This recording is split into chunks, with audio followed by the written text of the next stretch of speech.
हैं? ये स्टार्ट की तो खत्म हो गई मौर्य।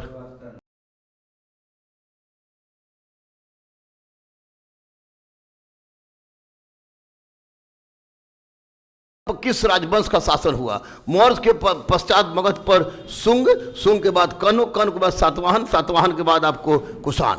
शुंग वंश का संस्थापक पुष्यमित्र शुंग था, एक ब्राह्मण था। 185 ईसा पूर्व में पाटलिपुत्र पर यवन डेमेटेरियस का आक्रमण किस वंश के शासनकाल में हुआ? यह शुंगों के शासनकाल में हुआ था। यह शुंगों के शासनकाल में हुआ था। यह शुंग वंश के शासनकाल में हुआ था। मगध का प्रथम ब्राह्मण वंश शुंग वंश था। मगध का प्रथम ब्राह्मण वंश शुंग वंश था। पुष्यमित्र शुंग द्वारा आयोजित अश्वमेध यज्ञ के पुरोहित पातंजलि थे। पातंजलि थे। आपको मौर्योत्तर काल में किसने सेनानी की उपाधि धारण की थी? आपको पुष्यमित्र शुंग ने सेनानी की उपाधि धारण की थी। किस वंश के शासनकाल में मनुस्मृति की रचना हुई? शुंग वंश के शासनकाल में मनुस्मृति की रचना हुई। मनुस्मृति प्राचीनतम स्मृति ग्रंथ भी है। कालिदास रचित नाटक मालविका अग्निमित्रम में आपको चर्चा है आपको अग्निमित्र की। नेक्स्ट, यूनानी राजदूत हेलियोडोरस किसके शासनकाल में आया था? ये शुंग के शासनकाल में काशी नरेश भागभद्र के दरबार में आया था, जिसने आपको बेसनगर या विदिशा में गरुड़ध्वज स्तंभ अभिलेख की स्थापना कराई, जिसमें अपने आप को परम भागवत एवं वासुदेवक कहकर संबोधित किया। यह भारत में भागवत धर्म के विकास का अंतिम प्रथम प्रमाण है। शुंग वंश का अंतिम शासक देवभूति था। शुंग वंश का अंतिम शासक देवभूति था। कण्व वंश का संस्थापक वासुदेव था। कण्व वंश की सत्ता समाप्त की आपको आंध्र सातवाहन वंशों ने। कण्व वंश की राजधानी आपको पाटलिपुत्र थी। कण्व वंश की राजधानी पाटलिपुत्र थी। कण्व वंश का अंतिम शासक सुशर्मा था। करिश ने पाटलिपुत्र के किस विद्वान को अपने दरबार में प्रश्रय दिया था? अश्वघोष को। नेक्स्ट, गुप्त साम्राज्य का संस्थापक श्री गुप्त था, जबकि वास्तविक संस्थापक आपको चंद्रगुप्त प्रथम था। गुप्त काल की राजकीय भाषा संस्कृत थी। जिसका स्पष्टीकरण शूद्रकृत मृच्छकटिकम, जिसका शाब्दिक अर्थ मिट्टी की गाड़ी होता है, उससे पता चल जाता है। पंचतंत्र विष्णु शर्मा की रचना है। नेक्स्ट, गुप्त साम्राज्य में करमुक्त कृषि भूमि दी जाती थी। आपको करमुक्त भूमि दी जाती थी। गुप्त काल में करमुक्त कृषि भूमि दी जाती थी। गुप्त काल में करमुक्त कृषि भूमि दी जाती थी, ये आपको ब्राह्मण को। नेक्स्ट है, गुप्त काल का भू राजस्व दर उपज का छठा भाग था। नेक्स्ट, पंच सिद्धांतिका के रचयिता थे बराहमिहिर। चंद्रगुप्त प्रथम के पिता कौन थे? चंद्रगुप्त प्रथम के पिता आपको घटोत्कच थे, हालांकि ना कोई ऐतिहासिक प्रमाण नहीं मिलता है। गुप्त साम्राज्य के किस शासक ने लिच्छवी राजकुमारी कुमार देवी से विवाह किया था? चंद्रगुप्त प्रथम के पिता कौन थे? चंद्रगुप्त प्रथम के पिता घटोत्कच थे। गुप्त साम्राज्य किस शासक ने सर्वप्रथम महाराजा धीराज की उपाधि धारण की? चंद्रगुप्त प्रथम ने उसको हटा दो। चंद्रगुप्त प्रथम ने। नेक्स्ट, गुप्त साम्राज्य के किस शासक ने लिच्छवी राजकुमारी कुमार देवी से विवाह किया था और सोने का सिक्का चलाया था, जिसे विवाह प्रकार का सिक्का कहा जाता है? चंद्रगुप्त प्रथम। गुप्त काल में सर्वप्रथम किस शासक ने सोने का सिक्का चलाया? चंद्रगुप्त प्रथम। गुप्त साम्राज्य की राजधानी आपको पाटलिपुत्र थी, जिसको चंद्रगुप्त विक्रमादित्य ने इसको उठाकर उज्जैनी किया था। किस शासक ने स्वयं को लिच्छवी दौहित्र कहा? समुद्रगुप्त को लिच्छवी दौहित्र यानी लिच्छवी को नाती कहा गया है। समुद्रगुप्त की माता का नाम कुमार देवी था। समुद्रगुप्त ने दक्षिणापथ अभियान में कितने राजवंशों पर विजय प्राप्त की? यह आपको 12 पर 9 आर्यावर्त और 12 दक्षिणापथ अभियान पर विजय प्राप्त की थी।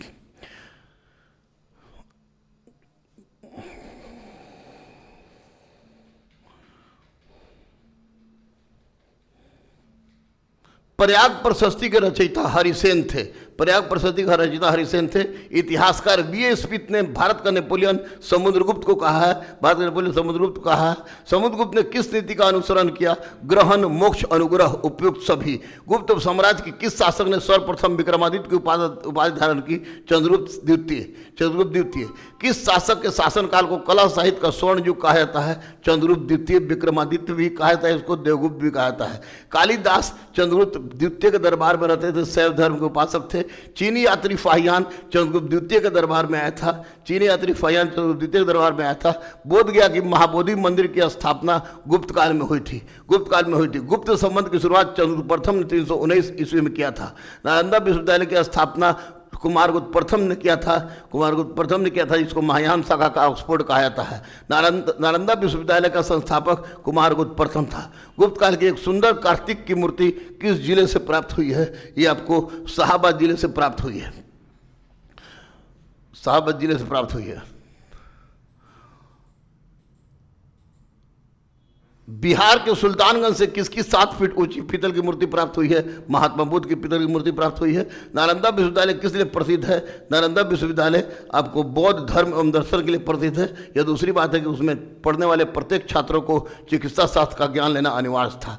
आर्यभट्ट का संबंध पाटलिपुत्र से है। खगोल में इनका जन्म हुआ था, इसलिए उसका नाम खगोलिका पड़ा। बौद्ध धर्म के संस्थापक महात्मा बुद्ध थे। बौद्ध धर्म के संस्थापक महात्मा बुद्ध थे। महात्मा बुद्ध के बचपन का नाम सिद्धार्थ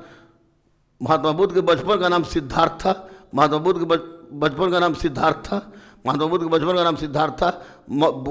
बौद्ध धर्म में बुद्ध को गृह त्याग की घटना को महाविनिष्कर्मण कहा जाता है। मृत्यु को महापरिनिर्वाण कहा जाता है। प्रथम उपदेश को धर्म चक्र प्रवर्तन कहा जाता है। गौतम बुद्ध को ज्ञान की प्राप्ति बोध गया में पीपल के वृक्ष के नीचे हुई थी। गौतम बुद्ध को किस नदी के किनारे ज्ञान की प्राप्ति हुई थी? निरंजना नदी के किनारे ज्ञान की प्राप्ति हुई थी। गौतम बुद्ध को किस वृक्ष के नीचे, पीपल वृक्ष के नीचे ज्ञान की प्राप्ति हुई थी? बुद्ध का प्रथम उपदेश बौद्ध परंपरा के किस नाम से जाना जाता है? धर्मचक्र प्रवर्तन। महात्मा बुद्ध ने पाटलिपुत्र के विनाश के लिए किस कारक को उत्तरदायी माना है? क्या कर रहे हो यार आज? अग्नि और बाढ़, आंतरिक कला, अग्नि और बाढ़, उपयुक्त सभी। बौद्ध धर्म के तीर्थ बुद्धम शरणम गच्छामि, धम्मम शरणम गच्छामि, संगम शरणम गच्छामि, उपयुक्त सभी। बौद्ध धर्म विश्वास करता था आत्मा में, ईश्वर में, पुनर्जन्म में। बौद्ध धर्म विश्वास करता था आपको पुनर्जन्म में। बौद्ध संघ के नियमों का वर्णन है। विनय पिटक में, सुत पिटक में महात्मा बुद्ध के उपदेश है। अभिधम पिटक में महात्मा बुद्ध के दर्शन है। बौद्ध दर्शन की चर्चा अभिधम पिटक में है। बुद्ध के धार्मिक उपदेश सुत पिटक में है। महाकाव्य बुद्ध चरित्र के लेखक आपको अशुघोष है। महात्मा बुद्ध की मृत्यु कुशीनगर में हुई थी। प्रथम बौद्ध संगति का आयोजन अजातशत्रु के शासनकाल में राजगीर के सतपर्णी गुफा में महाकश्यप उपाली में 483 ईसा पूर्व में हुई थी। द्वितीय बौद्ध संगति का आयोजन वैशाली के बालूकाराम बिहार में 383 ईसा पूर्व में काल अशोक के शासनकाल में सब्यकामी की अध्यक्षता में हुआ। तृतीय बौद्ध संगति की पाटलिपुत्र के अशोकाराम बिहार में अशोक के शासनकाल में मोगलीपुत्रम तीस्ता की अध्यक्षता में 251 ईसा पूर्व में हुआ। महात्मा बुद्ध की मृत्यु को महापरिनिर्वाण के नाम से जाना जाता है। महात्मा बुद्ध के गृह त्याग से संबंधित बौद्ध धर्म के प्रतीक चिन्ह है घोड़ा। महात्मा बुद्ध की माता का नाम महामाया था। महाप्रजापति गौतमी उनकी मौसी थी, उनकी भी माता भी थी। जैन धर्म के संस्थापक ऋषभदेव थे। महावीर स्वामी के पिता आपको सिद्धार्थ थे। लिच्छवी शासक चेटक की बहन त्रिशला किसकी माता थी? त्रिशला महावीर स्वामी की माता थी। श्रीमद् भगवद गीता में किस जैन तीर्थंकर का उल्लेख मिलता है? ऋषभदेव का उल्लेख मिलता है। जैन धर्म के 23वें तीर्थंकर पार्श्वनाथ थे। जैन धर्म के वास्तविक संस्थापक और 24वें तथा अंतिम तीर्थंकर का जन्म वैशाली के कुंड ग्राम में हुआ था। जैन धर्म के 12वें तीर्थंकर वसुपूज की जन्मस्थली आपको चंपा है। प्रथम जैन संगति पाटलिपुत्र में हुई थी, जिसमें श्वेतांबर दिगंबर में बैठा था। प्रथम जैन संगति के अध्यक्ष अस्तुलभद्र थे। प्रथम जैन संगति का आयोजन किसके शासनकाल में हुआ?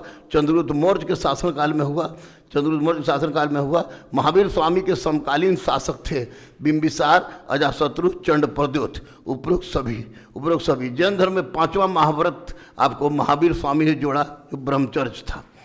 पाल वंश का संस्थापक गोपाल था, याद रखिएगा। गोपाल, यशस्कर जो कश्मीर का शासक था, और रजिया जो कि दिल्ली शासिका थी। इन तीनों को जनता ने चुन कर गद्दी पर बैठाया था। उद्वंतपुरी महाविहार एवं विश्वविद्यालय का संस्थापक आपको गोपाल था। विक्रमशिला विश्वविद्यालय का संस्थापक धर्मपाल था, जो बद्रियान शाखा को ऑक्सफोर्ड के नाम से जाना जाता है। आधुनिक बिहार के किस जिले में विक्रमशिला विश्वविद्यालय है? वह भागलपुर में स्थित है। बिहार के मुंगेर जिले को अपनी राजधानी बनाने वाला शासक देवपाल था। किस काल में कांसे की मूर्तियों के निर्माण की एक उन्नत कला शैली का विकास हुआ? वह पाल काल था। पाल का धीमन अमित पाल इसके महत्वपूर्ण कलाकार थे। पाल शासक अपना आदेश प्रसारित करते थे। पाटलिपुत्र थे। पालकालीन शासकों द्वारा बौद्ध धर्म के किस संप्रदाय को प्रोत्साहित किया गया? महायान को। पाल वंश के पतन के पश्चात किस वंश की स्थापना हुई? पाल वंश के पतन के पश्चात सामंत सेन वंश की स्थापना की। सेन वंश का संस्थापक सामंत सेन था। गीत गोविंद के रचयिता जयदेव और पवन दूत के रचयिता धोई तथा प्रधानमंत्री हलायुध, ये तीनों लक्ष्मण सेन के दरबार में रहते थे। लक्ष्मण सेन अनुयायी थे आपको बौद्ध धर्म के। सेन वंश का अंतिम शासक आपको लक्ष्मण सेन था। इसी के समय बख्तियार खलजी ने आक्रमण किया था। किस पाल शासक ने दान सागर और अद्भुत सागर नामक पुस्तक की रचना की थी? यह था आपको विजय सेन ने। किस शासक को पाल वंश का द्वितीय संस्थापक कहा जाता है? महिपाल प्रथम को पाल वंश का द्वितीय संस्थापक कहा जाता है। नेक्स्ट हो गया प्राचीन। मध्यकालीन में कितना क्वेश्चन है? ये जल्दी मैंने प्राचीन भारत से संबंधित वास्तविक में बिहार से संबंधित तथ्यों को मैंने जल्दी से इसलिए किया है ताकि रिवाइज हो जाए। 27 तारीख को परीक्षा है, फिर 25 को भी परीक्षा है, इसलिए तैयार रहिए। आप तैयार, हम तैयार, तो फिर कौन रोक देगा यार के साथ। मैं गुरु रामान अदम्य अति गुरुकुल से कैमरामैन बेटी और बेटा के साथ। नमस्ते, नमस्कार, जय हिंद, भारत माता की जय, वंदे मातरम, वंदे मातरम, वंदे मातरम। मध्यकालीन भारत में टोटल